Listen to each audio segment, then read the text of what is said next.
आशा करता हूँ आप सब बहुत अच्छे होंगे। मेरा नाम है सिद्धांत अग्निहोत्री। स्टडी ग्लोस पे आपका बहुत बहुत स्वागत है। देखो, रेड फ्लैग्स पहचानने बहुत ज़्यादा ज़रूरी होते हैं। तो हम बात करेंगे आज रेड फ्लैग्स की 21 रेड फ्लैग्स, जो कि बड़े इंपॉर्टेंट रहेंगे, क्योंकि ये जो केस रहा है भाई सोनम और राजा रघुवंशी का, बहुत ही खतरनाक रहा है। अब तो मूवी भी बन रही है। ठीक है यार, सब कैश इन कर लो और क्या ही कह सकते हैं। ऐसा ही है, दुनिया ऐसे ही चलती है। बाकी ये सारी चीज़ें मैंने चाणक्य नीति में बहुत अच्छे से बताई है। एक एक लेक्चर जो है वो 2.5 घंटे का है। इतिहास से लेकर भूगोल तक सब मैंने इसमें बताया है। तो टोटल 10 लेक्चर्स हैं। नहीं, टोटल 10 लेक्चर्स नहीं है। लेक्चर्स तो तकरीबन 25-26 हैं। ठीक है, 16 हैं, बट घंटे 30 से ऊपर हैं। तो काफ़ी ज़्यादा आपको ज्ञान मिलेगा। मात्र 300 रुपये का कोर्स है। डिस्क्रिप्शन कमेंट बॉक्स में लिंक है।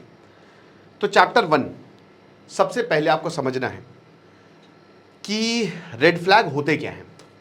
रेड फ्लैग वो साइन होते हैं जो आप इग्नोर करते हैं। कहीं ना कहीं ये आपकी सक्सेस में, आपकी ज़िंदगी में आपको ब्लॉक करते हैं। आप लोगों से इंटरैक्ट करोगे, हम सामाजिक प्राणी हैं, हम करेंगे ही करेंगे। कई बार हंसी में होता है, कई बार जानबूझ के किया जाता है, लेकिन आपको नीचा दिखाया जाता है और आप अपनी फुल पोटेंशियल कभी भी अनलॉक नहीं कर पाते।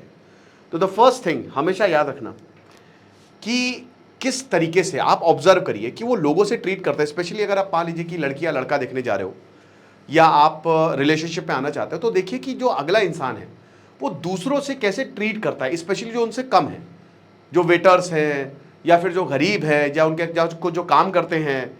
याद रखिएगा कि इट इज़ इंपॉर्टेंट, क्योंकि वो जैसे ट्रीट करता है उनको ना, वही उसकी ऑथेंटिसिटी है। और देखिए, कई बार वो आपके सामने परफॉर्मेंस भी दे सकते हैं, काइंडनेस नहीं परफॉर्मेंस भी दे सकते हैं। तो हमेशा ये देखिए कि ये ऐसा तो नहीं कि मेरे सामने दिखा रहा है। आप उनके एक्सप्रेशंस देखिए, उनके हाथों को देखिए, क्योंकि अगर ऐसा है आप जिससे पहली बार मिल रहे हो तो वो रॉन्ग नंबर है, वो डेंजरस है। Second, they always avoid accountability, they are not accountable. कोई भी प्रॉब्लम होगी तो वो आपको ब्लेम करेंगे। आपने अक्सर देखा होगा अपने आसपास के लोगों को या जिनसे आप करीब हैं, कितनी भी दिक्कत होगी और कभी भी वो अपनी गलती मानते ही नहीं है। वो हमेशा ड्रामा एक्सपेक्ट करते हैं। छोटी सी छोटी चीज़ों को एस्केलेट कर देंगे। आप बोलेंगे ये तो हुआ ही नहीं था भैया, यहाँ पे जाने की क्या ज़रूरत है, सीधा सीधा सॉरी बोलो, ख़त्म करो, या बोलो कि मेरी गलती है। लेकिन ये मानेंगे नहीं और ये हर चीज़ में करते हैं, जिससे आपका दिमाग का दही हो जाता है। ऐसे लोगों से बिल्कुल दूर रहे दोस्तों, दोबारा इनसे बात ना करें, वरना आप परेशान हो जाएंगे और बस मेंटल भसड़ मचेगी आपके दिमाग में और कुछ भी नहीं होने वाला। तीसरा, ये जो कहते हैं और करते हैं, कथनी करनी में ज़मीन आसमान का फ़र्क है। ये बड़ी बड़ी बातें बोलेंगे, लेकिन जब करने की बात आएगी ना, तो सबसे पहले यही भागेंगे, सबसे पहले पतली गली से यही निकलेंगे। तो they will not do what they से। हमेशा ये तुमको बड़े बड़े वादे करेंगे, ठीक है, कि अरे कोई बात नहीं, तू कहे तो चांद तारे तोड़ के लाऊं, लेकिन तू इन सबका करेगी क्या। तो बातें बड़ी बड़ी करेंगे, लेकिन ग्राउंड रियलिटी इनकी बहुत ही अलग होगी। ये लोग डरपोक होते हैं, कावर्ड होते हैं। ये आपको बोलेंगे कि मैं तुमसे शादी करूंगा। मैं हमेशा ये बोलता हूं कि भाई, अगर प्यार करने से पहले ना ये पूछ लो कि कास्ट का एंगल तो नहीं है, शादी का एंगल तो नहीं है। अगर हम प्यार हमारी शादी में बदलती है तो कोई प्रॉब्लम तो नहीं घर वालों को। और अगर वो ना बोले, तुरंत निकल लो पहली फुर्सत में, दोबारा मुड़ के देखने का नहीं, ठीक है, कभी भी नहीं। क्योंकि अगर ऐसा होगा ना, तो ये प्यार का कोई मतलब नहीं है। ये खाली बकवास बातें, लूजर्स वाली बातें हैं कि प्यार वही है जो अधूरा रहे। वो प्यार नहीं है। जो प्यार अधूरा रहे वो प्यार नहीं, वो टॉर्चर है। प्यार मुकम्मल होता है हमेशा, समझ रहे हो। तुम भगवान नहीं हो, तुम श्री कृष्ण नहीं हो, बर्बाद हो जाओगे। क्योंकि फीलिंग्स ऐसी आते हैं, न्यूरोट्रांसमीटर्स ऐसे निकलते हैं कि बहुत मुश्किल हो जाता है इनसे कोप अप करना। तो हमेशा जब भी प्यार करो, टूट के करो और ये बोलो कि भैया देखो, तुम्हारे यहाँ दिक्कत तो नहीं है, या फिर तुम्हारे इतनी औकात हो कि तुम भाई IAS बन जाओ, बहुत ही बड़ी पोस्ट पे चले जाओ, तब अलग बात है। लेकिन तब तक ग्राउंड पे रहिए और ये बोलिए कि अगर ऐसा है तभी हम आगे बढ़ेंगे। चौथा पॉइंट, ये बहुत ज़्यादा बात करते हैं। अब बात करने वाले बढ़िया रहते हैं, आपको मज़ा आएगी। पंचायत करने वाले कई बार ठीक है, हो जाता है कभी कभी, लेकिन दिक्कत यह है कि आपको बोलने नहीं देते, है ना। ये सुनते हद बहुत ही कम है और ये कॉन्वर्सेशन में डोमिनेट करेंगे, हर जगह राय देंगे, राय चंद बन जाएंगे। जैसे मैंने द सुपीरियर मैन्स वे जब इस कोर्स में बताया था ना, तो राय मत दीजिए, स्पेशली लड़कियों का राय उनको सुनिए। लेकिन ये क्या करेंगे, ये कई बार एम्पैथी होती नहीं इनके पास, दे लैक एम्पैथी। ये आपकी प्रॉब्लम, अपनी प्रॉब्लम बताएंगे, जब आप इनकी प्रॉब्लम बताएंगे तो ये राय देंगे, सुनेंगे नहीं, या फिर हो सकता है आपको ब्लेम करने लगे कि नहीं, तुमने की ही है गलती ऐसी, तो इसीलिए तुम भुगतो। अब भैया हाथ जोड़ ले और दोबारा ये बात करें, बोलो कि नहीं यार हमसे ना हो पाएगा, तुम अपना रास्ता नापो, हम अपना रास्ता नापे। और याद रखिएगा कितना भी ब्लैकमेल करे या कितना भी आपके सामने गिड़गिड़ाए, क्योंकि इनकी गिड़गिड़ाने की बहुत बढ़िया आदत होती है, वापस मत जाना दोस्त, वापस बिल्कुल भी मत जाना। उसके बाद दे डिसरिस्पेक्ट योर बाउंड्रीज, शुरुआत में ही ये दिख जाएगा, ठीक है। ये आपकी लिमिट को टेस्ट करेंगे, है ना। पहले धीमे धीमे कि अरे यार तुम यहाँ पे आ नहीं सकते, मैंने तो अभी बोला था 2 मिनट है, आ जाओ। फिर उसके बाद में ये बढ़ जाएगा। अब जाहिर सी बात है कि आपने क्लियरली एक बाउंड्री ड्रॉ करके रखी हुई है, तो पहले धीमे से फव्वारे छोड़ेंगे ये, ओके। उसके बाद आप थोड़ा सा अपनी लिमिट को पुश करोगे, ये आपकी बाउंड्रीज क्रॉस करेंगे, और उसके बाद ये आपकी बाउंड्री पे अतिक्रमण कर लेंगे, आपका जो एरिया है, ठीक है। तो never let anyone cross your boundary, कि भाई ये मेरा पर्सनल स्पेस है, ये इसके आगे नहीं आने देना है, इसके आगे तुम मेरी डिसरिस्पेक्ट नहीं कर सकते। लेकिन ये करेंगे और ये worse, it only gets worse, ठीक है। By that time it only get worse, तो बड़ा मुश्किल हो जाएगा। उसके बाद ये लव बॉम्बिंग करेंगे, उसके बाद दे पुल बैक। ये मैनिपुलेशन का बहुत ही बढ़िया एक रूल होता है कि पहले खूब प्यार दिखाओ, है ना। आमतौर से के साथ ये लड़कियां करती हैं कि खूब प्यार दिखाती हैं और उसके बाद दे पुल बैक, वो एकदम से साइलेंट मोड में चली जाएंगी। अब आप परेशान हो जाओगे कि भाई ऐसा कैसे हो गया, हमने तो सोचा नहीं था, क्या हुआ, वो मैसेज, वो रातें, वो बातें, और आप मिस करने लगोगे। बड़ा मुश्किल होता है, पापी दिल का सवाल है, पेट का नहीं, पापी दिल का सवाल है। फिर उधर से मैसेज आएगा 1 महीने बाद, 1 हफ्ते बाद, कितना वो डिपेंड करता है आपके ऊपर। और वो मस्त अपना चिल है, उनको पता है कि फंस गया है, उतार लिया बोतल में, बंदर फंस गया। अब उसके बाद फिर जैसे ही बंदर फंसा वो नाच नचाएंगे। ये लव बॉम्बिंग और पुल बैक, ये बहुत ही ज़बरदस्त मैनिपुलेशन टेक्निक है, इससे आप फंस जाते हो और आप गुलाम हो जाते हो। तो अगर आपको ऐसा लग रहा है साइलेंट ट्रीटमेंट गलत है, नहीं देना चाहिए, ये एक मेंटल ट्रॉमा होता है, फिजिकल ट्रॉमा से भी ज़्यादा, कि एकदम से 5-6 दिन के लिए गायब हो गए। अक्सर जिनको पर्सनालिटी डिसऑर्डर्स होता है वो ये करते हैं।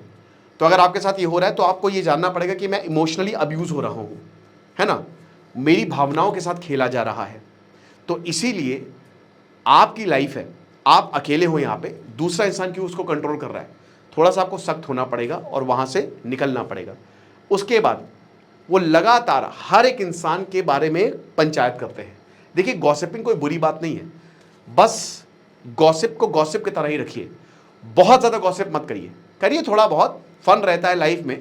ऐसा नहीं कि बिल्कुल ही अब संत महात्मा हो जाए, मैं कहता हूँ करिए, लेकिन डू नॉट मीन दैट आप उस इंसान का बुरा मत चाहिए।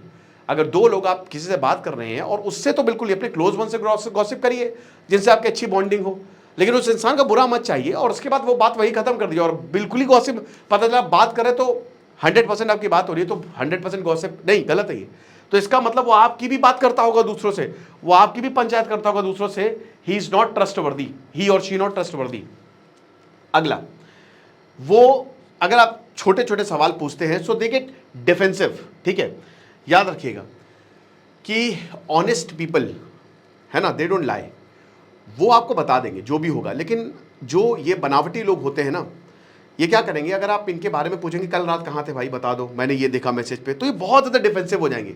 या तो ये आपसे लड़ना शुरू कर देंगे, नहीं तो ये बड़े बड़े एक्सप्लेनेशन देने पड़ेंगे, भैया उतना नहीं पूछा है तुमसे, बता दो सारी चीज़ें, सच्चाई। अगर अगला इंसान समझदार होगा तो समझ जाएगा। तो ये चीज़ हमेशा आपको याद रखनी है कि ऐसे लोगों से सतर्क रहें। अगला, ये बार बार आपको गिल्टी फील कराएंगे, दे विल से नो, ठीक है। और गिल्टी फील ऐसे गिल्ट ट्रिपिंग में डालते हैं आपको, और ऐसा आपको लगता है कि यार मेरी वजह से ही चीज़ें हो रही हैं, है ना। अपनी गलती तो मानेंगे नहीं, ऑलवेज से नो। अब आपने मना किया, कोई भी चीज़ मना की, जैसे मान लो कि आप जेन्युइनली बिजी हो, या आप कॉल नहीं कर पाए, या कोई कहीं पे फंस गए हो, या आपके लिए कोई काम ज़्यादा प्रायोरिटी बेस्ड हो, और अगर आपने इनको मना कर दिया, बस खेल खत्म। उस समय तो बोलेंगे अरे हाँ हाँ कोई बात नहीं, कोई बात नहीं, ठीक है तुम्हारा काम है, लेकिन बाद में यही बात लाके ना तुमको परेशान कर डालेंगे और तुम्हारा दिमाग का दही हो जाएगा ना, झंड हो जाएगी ज़िंदगी की, यार ये ऐसा मैंने क्या कह दिया जो इतना ज़्यादा मैटर बड़ा हो गया। कि दोस्त भी हो सकते हैं, ये आपकी गर्लफ्रेंड भी हो सकते हैं, या आपके पति भी हो सकते हैं, कि ना कैसे कह दिया, तुम मेरी गुलाम हो बे, बंदर हो मेरे, औकात कैसे कि तुम मुझे ना बोल दो, ये ईगो पे ले लेते हैं। तो ऐसे लोगों को तो ना बिल्कुल ही एकदम दूर रख दे और उनको डांट भी दे, है ना, डांट भी दे कायदे से कि तुम जाओ, तुम्हारी जिंदगी दोबारा दिखना नहीं यहाँ पे। अगली बार, अगला पॉइंट, हमेशा they will constant play the victim card. देखिए लड़कियां रोने लगती हैं और जो आदमी है वो बात नहीं करते, वो अपने शेल में चले जाते हैं कि वही विक्टिम है, वो कुछ बोलेंगे नहीं, कुछ बात नहीं करेंगे। आइडियली होना चाहिए कि आप बात करिए, ठीक है, टॉक्सिक पैटर्न जो भी हो उनको पहचान के ठीक किया जाए, या अगर कुछ लड़ाई हुई हो तो बात करिए। लेकिन ये बताएंगे कि नहीं मेरी ही गलती है, मैं ही विक्टिम, कहते हैं हाँ भैया हम ही गलत हैं। आपने अक्सर लोगों को देखा ना, हम ही गलत है ना, हम ही हमेशा गलत होते, तुम तो सही होते हो। ये एक मैनिपुलेटिव स्टेटमेंट है और इसमें आपको करना क्या चाहिए, आप बस चुप हो जाइए अगर ऐसा कोई बोले और बस निकल लीजिए, और उसके बाद सच में उसको विक्टिम ठहरा दीजिए, हाँ तुम ही गलत हो। अगर कोई बोला है कि हाँ मैं गलत हूँ तो आप कॉलिंग मत करिए, या तो उसको बताइए कि हाँ तुम ही गलत हो जो तुम इतना बोल रहे हो, क्योंकि ये अक्सर विक्टिम कार्ड आपको गलत ठहराने के लिए बोलते हो, लेकिन आप इसको पॉजिटिव मैनिपुलेशन लेके चलिए और बोलिए कि नहीं तुम गलत हो। समझ रहे हो? उसके बाद ट्रस्ट और इंटीमेसी में बहुत जल्दी भागते हैं, ठीक है। याद रखिएगा कि अगर कोई इंसान आपके बहुत जल्दी करीब आने की कोशिश करता है ना, और बहुत जल्दी प्यार भी हो जाता है, सब हो जाता है, तो कहीं ना कहीं कुछ गड़बड़ है, ठीक है।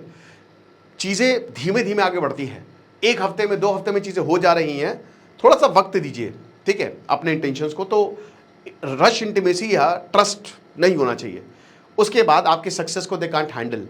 अब भाई ऐसे लोगों का फ़ायदा ही क्या है, तो टॉक्सिक है कि अगर आप सक्सेस हो गए, आपको तो बहुत खुशी होगी कि अगला इंसान सक्सेस हो रहा है आपके साथ जो जुड़ा हुआ है, लेकिन अगर आप सक्सेस हो गए, आपको अगर ज़रा से भी सफलता मिली तो जलन के मारे एकदम पागल हो जाते हैं कि इसको कैसे, ये मुझसे इतना औकात में इतना कम कैसे हो सकता है। तो they can't handle your success. और ये आपको, जब आप चाहेंगे कि जिससे मैं सबसे ज़्यादा प्यार करता हूँ या जिससे एक्सपेक्ट करेंगे कि ये मेरी बढ़ाई करेगा, यही आपको लेट डाउन करेंगे। अब आइडियली क्या होना चाहिए, अरे भाड़ में जाओ यार, मुझे क्या, मेरी ज़िंदगी है, 1000 लोग हैं, 1000 लोग आपकी तारीफ कर रहे हैं, मतलब 999 लोग आपकी तारीफ कर रहे हैं, एक आपकी बुराई कर रहे हैं, तो आपको उस पर ध्यान देना चाहिए, नहीं देना चाहिए? आप खुद सोचिए ना, वो कितना भी हो, आप अगर अपने मन में बैठा लेके मैं इसके बाद सीरियसली लूंगा ही नहीं, तो खत्म बात। आप उसकी बातें सीरियसली क्यों ले रहे हो? उसको, उसकी नेगेटिविटी उसको ही मार देगी। आप चिल रहो, मस्त रहो, अपनी सक्सेस को एंजॉय करो। लेकिन लोग उसी एक इंसान के इर्द गिर्द पड़े रहते हैं और परेशान हो जाते हैं और बर्बाद हो जाते हैं। तो वही बात है, तो ये ऐसे बहुत बड़ा रेड फ्लैग है ये। देन उसके बाद ये आपकी लॉयल्टी को लगातार टेस्ट करते हैं। भाई जो हेल्दी लोग होते हैं, जो मेंटली हेल्दी होते हैं, वो ये सब चीज़ें नहीं करते हैं। दे फील सिक्योर, उनको पता है कि अगर कोई काम कर रहे हो तो ठीक है, उनको आपके ऊपर भरोसा है। लेकिन ये हर चीज़ में आपकी लॉयल्टी टेस्ट करेंगे, जिसका अगेन आपको रेपरकशन इसके ऐसे होते हैं कि आप हर चीज़ करने में डरोगे, किसी से बात करने में डरोगे। उसके बाद ये लगातार ड्रामा क्रिएट करेंगे एंड दे प्ले इनोसेंट, गजब ड्रामा क्रिएट करते हैं। उसके बाद बोलेंगे मैंने किया ही क्या, तुम्हारी वजह से सारी चीज़ें हुई है, ये तुम्हारा फॉल्ट है, तुमने ये चीटिंग की है या तुमने जो है ये गड़बड़ फैलाई है। तो ये बात याद रखो कि अगर तुम ये सब कर रहे हो, so I am not responsible for you. उसके बाद ये तभी वापस आते हैं जब इनको कुछ चाहिए होता है। कई लोग आप देखते होंगे ना कि जो एकदम से गायब हो जाएंगे, और ये आएंगे जब इनको कुछ चाहिए हो, ठीक है। तो ऐसे लोगों से थोड़ा सा सतर्क रहें, क्योंकि ये भी बहुत डेंजरस होते हैं, है ना। ये फ्रेंडशिप नहीं है, ये मतलब है। मतलबी लोगों से हमेशा 2 गज की दूरी बना के रखें। फिर उसके बाद ये आपको हर्ट करेंगे, ये मजाक करेंगे, लेकिन वो मजाक नहीं होगा, मजाक के आपको ताने देंगे। ये ऐसा मजाक होगा जिससे आप हर्ट हो और उसके बाद अरे यार ये जोकी तो है, ठीक है, तो आप भी मजाक करिए, आप भी इनको नीचा फील करें, कोई दिक्कत नहीं है। अगर वो आपके साथ ऐसा मजाक कर रहे हैं तो आप भी उनके साथ ऐसा मजाक करिए ना कि वो नीचा फील करें, ठीक है। उसके बाद ये हमेशा they will doubt your memory और फीलिंग्स। आप इमोशनली कैसा भी फील कर रहे हो, ये उसमें भी डाउट क्रिएट कर देंगे। अभी इतना ज़्यादा टॉक्सिसिटी है, ये एक मैनिपुलेशन है, या फिर इसको गैस लाइटिंग कहते हैं, ठीक है। ये घोर मैनिपुलेशन है कि ये मतलब क्या सच में तुम ऐसा फील कर रहे हो, मुझे तो ऐसा नहीं लगता। क्या सच में तुम दुखी हो, मुझे तो ऐसा नहीं लगता। आई हाईली डाउट दैट, कल तो तुम बहुत खुश थे। इस तरीके की बातें करेंगे तो आप अपना सर से बाल खींचोगे, अपने कपड़े फाड़ोगे कि भाई कैसा आदमी औरत है ये, इतनी सी भी एम्पैथी नहीं है। उसके बाद दे गेट जेलस। अगर आप किसी के साथ रिलेशनशिप में आओगे तो इनको बड़ी जलन होगी। दे कंट्रोल पीपल, ठीक है। तो वही उसके बाद फिर अगला पॉइंट, दे कीप, हर चीज इनको याद रहती है। They keep score in everything. ये कोई भी चीज जो है वो भूलते नहीं है, और ये अपने फेवर्स को काउंट करते हैं। दे विल काउंट, अरे मैंने तो तुम्हारे ऊपर ये एहसान किया, समझ रहे हो, अब तुमको ये पे बैक करना है, यू हैव टू पे बैक दिस। समझ रहे हो, it's about control not care. ये आपको कंट्रोल करना चाहते हैं, तो भाड़ में जाए, एकदम भिड़ जाओ, कह रहे अरे भाड़ में जाओ बे, औकात क्या है तुम्हारी, तुमने एहसान किया, महीने उससे 4 गुना ज्यादा एहसान, अपने एहसान याद दिला दो, ये ले इतने एहसान दिए मैंने तुम्हारे ऊपर, जो उखाड़ना उखाड़ लो। तुम्हारे जैसे 2 कौड़ी के लोग मेरी जिंदगी में वैल्यू नहीं करते। सिंपल, एकदम अल्फा बन के रहो। तुम्हारी जिंदगी है, तुम्हारी लाइफ है। कोई आए 2 तमाचे मारो, निकलो यहां से, ठीक है। उसके बाद दे नेवर अपोलोजाइज, ये कभी भी सॉरी बोलेंगे ही नहीं। सॉरी तो ऐसे बोलेंगे कि सॉरी बोल रहा है कि ताने मार रहा है। सॉरी में भी तुमको ब्लेम करेंगे। ये सार्केज्म या excuses, it's not real accountability, वो बहुत दूर है इनसे। अकाउंटेबिलिटी वो पहाड़ पे खड़ी हुई है, ठीक है, और ये बिल्कुल नीचे है। तो सॉरी नहीं है ये सिर्फ एक एक्सक्यूज है, एक सार्केज्म है। लेकिन तुमको लगेगा कि चलो ठीक है, यही जो कुछ ना कुछ सही। Do not expect sorry, do not expect thank you, do not expect love, just walk away. फर्क पड़ना बंद हो जाना चाहिए। दैट पर्सन इज इनविजिबल, ये यहां पे खड़ा है, तुमको मतलब नहीं है। They drain your energy every time. जब भी ये आते हैं आप हमेशा हैवी फील करते हो। देखो, होना ये चाहिए ना कि जब ऐसा मन करे आपके साथ टहलने का, मजा आए, हंसी आए, हंसते रहो। दोस्त यार का लवर ऐसा होना चाहिए, या जो भी, कि आपको ना मतलब अंदर से, क्या आज चलते घूमने, रात में यार, शाम को घूमने चलते हैं यार, मजा आएगी यार, हंसते रहो बस, ठीक है। अब उसमें अगर जोकिंग होती तो बढ़िया मजा भी आता है कि उधर से वो जोक कर रहा है, उधर से तुम, वो मजाक मजाक में चल रहा है, मजा आ रही है। अल्टीमेटली आपको फील अच्छा होना चाहिए, ठीक है, कि जैसे भी आप इंसान के साथ जा रहे हो। आप एग्जांपल, जैसे आप इसको ऐसे टेस्ट करो कि अगर आपको कहीं जाना है और अगर आप उस इंसान को ले जाना चाहते हो कहीं पे, बहुत सारे ऑप्शंस होंगे, लेकिन अब मैं उसी इंसान के साथ जाऊंगा छोटे छोटे काम के लिए, वो है चीज, वो मजा है, उसमें आपको मजा आएगी, उस इंसान के साथ मजा आएगी। आप समझ रहे हो? सो ऐसे इंसान के साथ नहीं जिसको देख के आप डरो। आप उसके साथ हो लेकिन आपको डर लगता है, आप एंशियस, यार ये फिर कोई ड्रामा ना हो जाए, मतलब लगता है कि यार इसके साथ तो यार बहुत ज्यादा एनर्जी जाएगी मेरी। तो ये इतने सारे पॉइंट्स मैंने आपको बताए हैं, ये सब खतरनाक रेड फ्लैग्स है जो कि आपको पागल कर सकते हैं, लिटरली पागल कर सकते हैं। इमोशनल की दही रायता सब बन जाएगा इमोशंस के आपका। तो थोड़ा सा ध्यान दीजिए, सही रहिए, अच्छे लोगों से रिलेशन बने, पॉजिटिव माइंडसेट मैनिफेस्ट करते रहिए, ठीक है। बैठ के मेडिटेट करते रहिए, सुबह उठे तो ग्रैटिट्यूड प्रैक्टिस करिए, शाम को ग्रैटिट्यूड, बहुत बढ़िया होगा, जिंदगी अच्छी कटेगी। लोगों से ही आपकी जिंदगी बनती है, आपसे तो बनी रही है, लेकिन लोग भी जिंदगी शेप करने में बहुत बड़ा रोल रखते हैं। खुश रहिए, पढ़ते रहिए। दिस इज सिद्धांत अग्निहोत्री साइनिंग ऑफ। डिस्क्रिप्शन और कमेंट बॉक्स में कोर्स का लिंक दिया है। Thank you so much.